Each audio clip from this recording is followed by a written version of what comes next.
Caros irmãos, queridas irmãs, nas últimas semanas, nos últimos domingos, nós temos acompanhado esse embate entre Jesus e as autoridades dos judeus. Jesus está em Jerusalém, ali na última semana antes da sua crucifixão, antes da sua morte na cruz. E hoje, depois de Jesus já ter contado aquelas parábolas que nós escutamos nos últimos domingos, falando ali com os sumos sacerdotes e as autoridades dos judeus, os chefes do povo, fariseus e herodianos se unem para apanhar Jesus em alguma palavra. Fizeram um plano. Então, é importante nós entendermos quem são esses grupos. Os judeus eram divididos em vários partidos. Os fariseus e os herodianos eram inimigos, eram adversários políticos e também religiosos. Política e religião se misturavam muito naquela época, mais até do que nos dias de hoje. Então, os fariseus eram nacionalistas. Eles eram contrários à presença dos romanos, que eles consideravam usurpadores do poder, exploradores, opressores. Inclusive, a concepção que eles tinham do reino de Deus era bastante mundana. Para eles, o reino de Deus seria a restauração da monarquia davídica, ou seja, que um descendente de Davi, o Messias, organizaria o povo para expulsar os romanos, para então os judeus terem autonomia, não serem governados por outro povo, e isso para eles era o reino de Deus. Então eles eram contra pagar o imposto ao imperador, a César. Inclusive por isso eles eram tão hostis aos cobradores de impostos, porque os cobradores de impostos eram colaboracionistas, eram considerados traidores, já que eles, sendo judeus, trabalhavam para os romanos cobrando impostos que os fariseus consideravam injusto pagar o imposto a César, até porque eles já tinham que pagar no templo os dízimos, os impostos lá do templo. Já os herodianos eram partidários de Herodes, portanto, eram a favor dos romanos, a favor de César, porque eles pensavam, bom, os romanos pelo menos nos protegem, eles mantêm a ordem, eles garantem a paz. Os romanos estando aqui, nós estamos protegidos contra outros povos, então nós devemos pagar o imposto, nós devemos colaborar com os romanos. Por isso eles são chamados aqui de os do partido de Herodes, os herodianos. Depois, se a gente continuasse inclusive a leitura, depois que eles saem, chegam os saduceus, que é um outro grupo. Então esses grupos que eram inimigos, eram adversários, não se davam bem, se unem contra Jesus. Jesus é o inimigo que eles têm em comum. É como se hoje nós disséssemos que os israelenses e os palestinos que estão em guerra lá na faixa de Gaza, de repente se juntassem, se unissem, eles que se odeiam, eles que são adversários, eles se unissem contra os cristãos. Os herodianos e os fariseus se juntam para apanhar Jesus em alguma palavra, preparam uma armadilha para Jesus.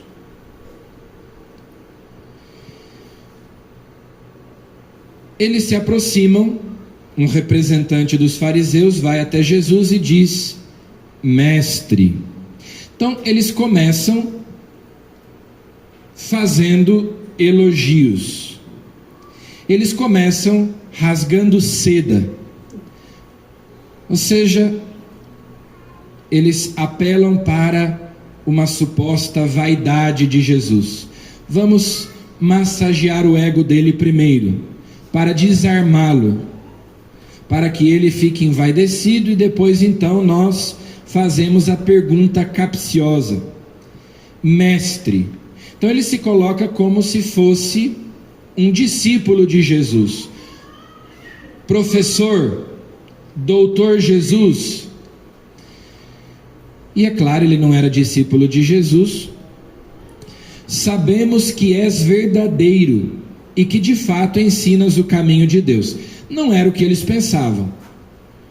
Eles pensavam que Jesus fosse um charlatão, um blasfemo, um herege, que Jesus fosse, na melhor das hipóteses, um louco, ou até que estivesse possuído por um demônio. Essa era a opinião deles a respeito de Jesus. Mas ele então, cinicamente, diz: mestre, sabemos que és verdadeiro e que de fato ensinas o caminho de Deus, não te deixas influenciar pela opinião dos outros, pois não julgas um homem pelas aparências.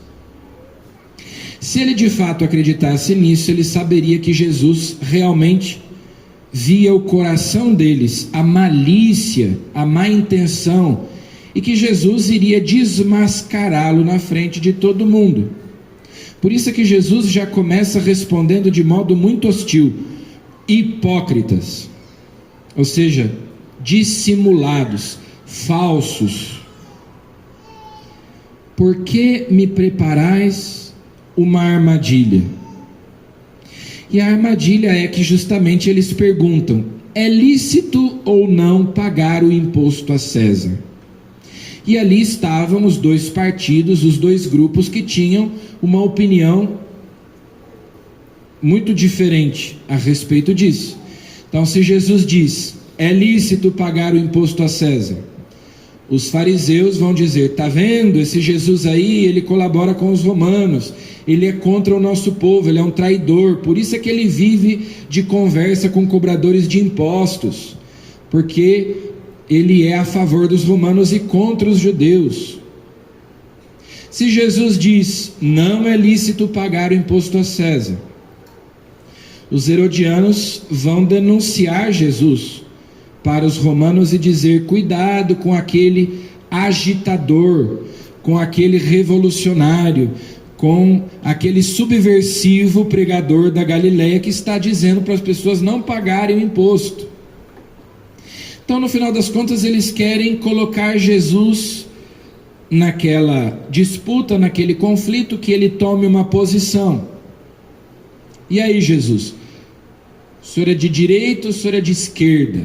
O senhor é Lula ou é Bolsonaro? No final das contas é isso, né? Se posicione. Qual é a sua posição política? O senhor está do lado de quem? E não que Jesus tivesse problema de dizer a verdade. Já tinha chamado os fariseus de raça de víboras, de sepulcros caiados. Mas Jesus sabe que eles maliciosamente querem constrangê-lo, criar problemas para ele, que ele tome uma posição política ali. Então, o evangelho de hoje, de algum modo, nos fala sobre a relação entre fé e política, entre igreja e Estado, poder espiritual, poder temporal, essas relações que são sempre muito complicadas. E Jesus responde sabiamente: me tragam uma moeda que é usada para pagar o imposto. De quem é esta imagem, esta figura, esta inscrição que está aqui na moeda? É de César. Então, para os fariseus, Jesus diz: dai a César o que é de César. Para os herodianos, Jesus diz: Dai a Deus o que é de Deus. Porque o Evangelho não se confunde com nenhuma ideologia política. Os fariseus pensavam: o reino de Deus só virá quando nós expulsarmos os romanos. Então vai ser um paraíso aqui na terra. Os herodianos, por sua vez, cultuavam o imperador. É a idolatria do Estado. Estadolatria, ou porque de fato o imperador se considerava um deus. O imperador romano queria ser adorado, que prestassem culto a ele. Ele se considerava o senhor do mundo, tinha poder de vida e de morte. Então Jesus diz assim: a Deus o que é de Deus. Nesta moeda de ouro está a imagem do imperador, de César. Então dai a César a moeda de ouro. Dai a Deus o que é de Deus. Nós, seres humanos, somos a imagem de Deus. Assim como lá na moeda de ouro está gravada a imagem do imperador, nós, seres humanos, somos a imagem de Deus. Nós pertencemos a Deus. O mundo pertence a Deus. A vida pertence a Deus. O soberano que domina toda a terra não é o imperador, não é o Estado, mas é Deus.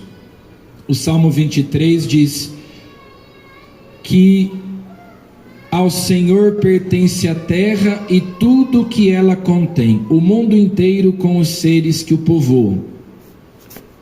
Se nós vamos lá à primeira leitura de hoje, Deus diz, por meio do profeta Isaías, que Ciro, o rei da Pérsia, portanto um pagão, é o seu ungido, o seu Messias.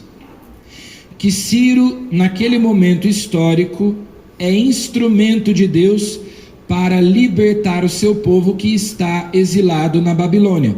Então vocês sabem, há uns 5 séculos antes de Cristo, Nabucodonosor, rei da Babilônia, invadiu Jerusalém, destruiu a cidade, o templo, levou para o exílio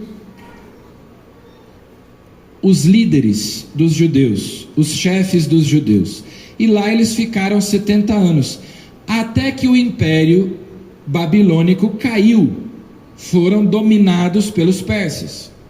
E quando Ciro, rei da Pérsia, se torna o novo senhor do mundo, ele dá liberdade aos judeus para voltarem a Jerusalém. Então Deus diz aqui: esse pagão está sendo instrumento da minha justiça para dar liberdade ao meu povo. Tomei-o pela mão para submeter os povos ao seu domínio, dobrar o orgulho dos reis, abrir todas as portas à sua marcha, e para não deixar trancar os portões, por causa do meu servo Jacó. Eu sou o Senhor, não existe outro, fora de mim não há Deus. Eu sou o Senhor, não há outro, ele repete. Deus é o Senhor do mundo. Os impérios se sucedem um ao outro, mas o Senhor permanece para sempre. Os homens poderosos deste mundo que dominam nações morrem, são mortais. O Senhor do mundo é Deus. A sua providência governa a história. É a Ele que nós devemos nos submeter. Não cabe adorar o imperador, o Estado, a política. A Deus o que é de Deus. Nós que somos criaturas devemos prestar homenagem ao nosso Criador, adorá-lo, prestar culto a Ele, servi-lo, obedecê-lo, fazer a sua vontade, cumprir os seus mandamentos, as suas leis. E também, como cidadãos, nós devemos cumprir as leis, desde que elas não sejam contrárias à lei de Deus. Devemos colaborar para o bem comum, para que a nossa sociedade seja um pouco mais justa e fraterna, mas na verdade aqui nós temos um antídoto contra qualquer tipo de messianismo ou fanatismo político. Os homens são falhos, os homens morrem, os homens erram. A nossa confiança está em Deus. Então, na verdade, a resposta de Jesus mostra esse equilíbrio. Jesus nos ensina a não termos medo daqueles que matam o corpo, mas não podem matar a alma. Quando Jesus está lá diante de Pilatos, Pilatos diz: você não sabe que eu tenho poder para te condenar à morte ou para te libertar? Mas Jesus não precisa que Pilatos o liberte, porque ele já é livre. Ninguém tira a minha vida, eu a dou livremente. Então por isso Jesus responde a Pilatos: você não teria poder nenhum sobre mim, se ele não te fosse dado do alto. O meu reino não é deste mundo. Nós somos livres. Os fariseus pensavam: seremos livres quando os romanos forem embora. O reino de Deus virá quando os romanos forem expulsos. E Jesus diz: não, o reino de Deus já está entre vós. Eu sou o reino de Deus. Seja quem for o governante, seja qual for o regime político. Por isso é que a igreja, o evangelho não se mistura com nenhuma ideologia política. A igreja condenou e condena tanto o liberalismo quanto o comunismo. O evangelho não se mistura, não se confunde com ideologia política. Os medievais usavam uma metáfora interessante para falar dessa relação entre o poder espiritual, a igreja, e o poder temporal, o Estado. Eles diziam: é como a relação que existe entre o corpo e a alma. Nós não podemos separar o corpo da alma, nem podemos misturar o corpo e a alma. Então o poder temporal e o poder espiritual não devem ser separados radicalmente, nem devem se confundir um com o outro. Mas assim como a alma governa o corpo, assim também o poder espiritual deve orientar o poder temporal. Por isso é que quando as leis são contrárias à lei de Deus, nós não só podemos, como devemos não obedecer essas leis. Nós nem devemos ser aqueles que dizem: eu só me preocupo com o espiritual, pessoas espiritualistas, né, que não se preocupam com a realidade do corpo, do mundo, da sociedade. Eu só me preocupo com a salvação da minha alma. E também não devemos ser pessoas que são materialistas, que só se preocupam com este mundo, com esta vida, com o corpo. Mas é a harmonia entre o corpo e a alma, entre o espiritual e o temporal. Nós vivemos neste mundo, então devemos cuidar dele, cuidar do nosso corpo, cuidar da sociedade, colaborar. É bom que os cristãos estejam envolvidos nas questões de organização da sociedade, etc. Mas nós somos estrangeiros aqui. A nossa pátria é o céu. Então o nosso coração, os nossos olhos têm que estar voltados para o céu. Nem materialistas, nem espiritualistas. O corpo e a alma devem estar em harmonia. A igreja tem esse poder espiritual, que é um poder educacional, pregando o evangelho, ensinando a verdade, transmitindo os valores. A igreja vai orientando a sociedade para um rumo melhor. Mas a igreja não se mistura, ou não deve se misturar com o Estado. Tem essa relação entre fé e política, mas as coisas não podem ser confundidas. A Deus o que é de Deus, a César o que é de César. As competências são diferentes. Então nós pedimos a Jesus neste domingo, que nós sejamos bons cidadãos, movidos pela caridade, estejamos empenhados em buscar o bem comum, mas, ao mesmo tempo, conscientes de que não vai haver paraíso aqui na terra, que é maldito o homem que confia no homem. A nossa confiança deve estar em Deus. Então, que assim nós possamos dar a Deus o que é de Deus, a César o que é de César, cuidarmos do nosso corpo, cuidarmos da nossa vida neste mundo, mas sobretudo cuidarmos da salvação de nossas almas, não descuidarmos de nenhuma dessas dimensões que compõem a nossa vida. Louvado seja nosso Senhor Jesus Cristo.